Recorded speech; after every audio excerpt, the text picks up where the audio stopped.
Listen, I love the iPad. There is something so comfy and fun about executing your projects on a touchscreen tablet, but Apple doesn't seem to know what they want the iPad to be anymore. The identity seems to be all over the place. Do they want the iPad to replace the laptop? Do they want the iPad to be a middle ground between the laptop and the smartphone? It's definitely not priced like one. What would the dream iPad look like? I've got some thoughts on it, so let's talk about it. Now, we've got multiple iPads. They're all awesome in their own right, but I'm going to be inventing a new lineup or model for my personal dream iPad. People love the current lineup with the Airs, the Pros, and the standard ones, but I'm dreaming up of something a little bit different. The Apple Watch Ultra is a really interesting product that Apple has released in the last handful of years because it's a lot more maximalist than Apple generally dips their toes into, and I like that a lot. It's one of my favorite products they've released in the last couple of years because of how much it stands out from the rest, and I want to ultrafy the iPad Pro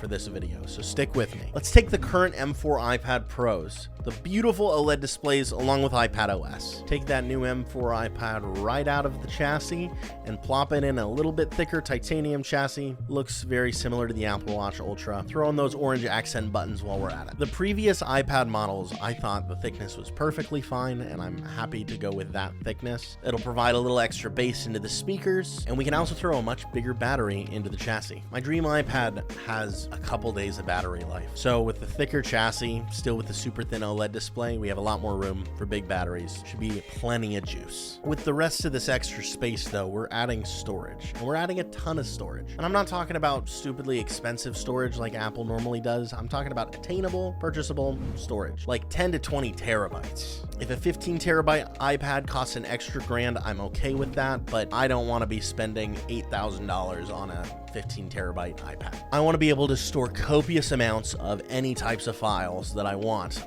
on this tablet. And then along the outside of the beautiful titanium chassis, we are going to have not one, but 2 to 3 Thunderbolt 4 ports, as well as an SD card reader built right into the side of the iPad. And these ports also support reverse charging. So the iPad just turned into a massive portable drive and a portable battery bank, which just adds a ton of utility to it to have in your bag. Specifically for going out and doing photography or a big video shoot, I would love to be able to offload footage quickly onto my tablet, as well as charge a camera battery or two from the same tablet, all while being able to view checklists for my shot list or look at the content that I just created. This iPad would maintain the same cameras and Apple Pencil support and all that, but this kind of usefulness would make the iPad a clear winner for space in my bag whenever I'm trying to figure out what to take as my portable computer. This iPad would be an awesome field computer, and I've used my current iPads for pretty much the same thing, but with way more storage and the option to reverse charge, it would just be way more convenient. The other thing this new model would do for the iPad lineup is provide a ton of identity to the product. Like I mentioned earlier, the iPad is having a bit of an identity crisis. The iPhone has kind of evolved to be the middle ground between a quote-unquote phone and a netbook, and tablets in the meantime have just kind of shifted into a weird purgatory space where they kind of do computer stuff, they kind of do phone stuff, but they don't have very much identity to themselves. Besides artists using tablets for drawing purposes, it seems like they've either been dished off to kids to keep them quiet or become content consumption machines. And they are mostly just content consumption machines for a vast majority of people outside of a handful that do stick to the iPad as their personal computer for personal or accessibility reasons. And this isn't to say that I don't actually really enjoy the current iPad lineup. I do, but I would love if I could tell somebody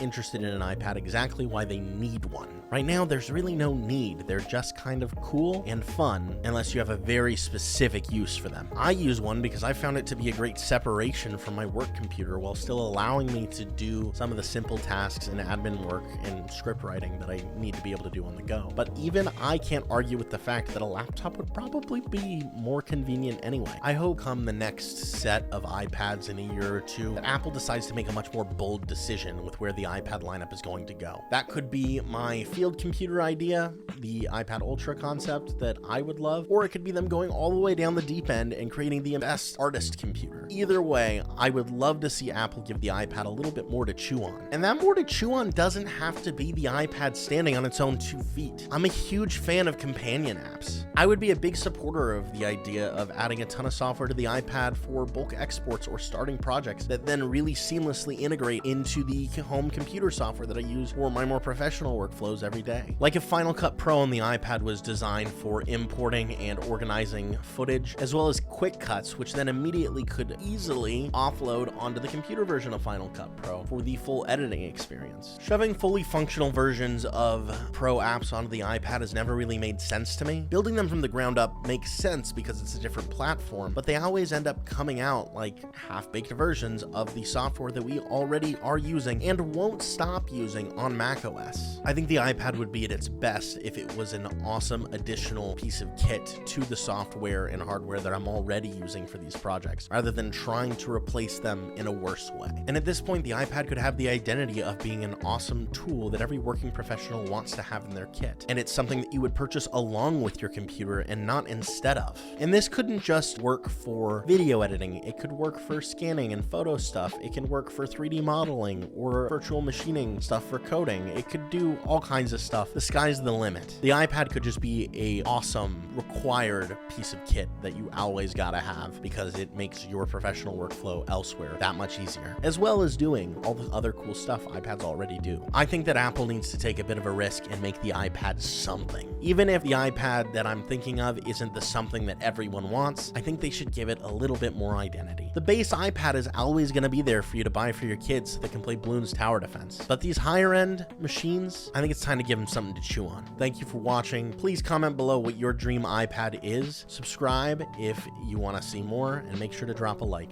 I'll see you guys later.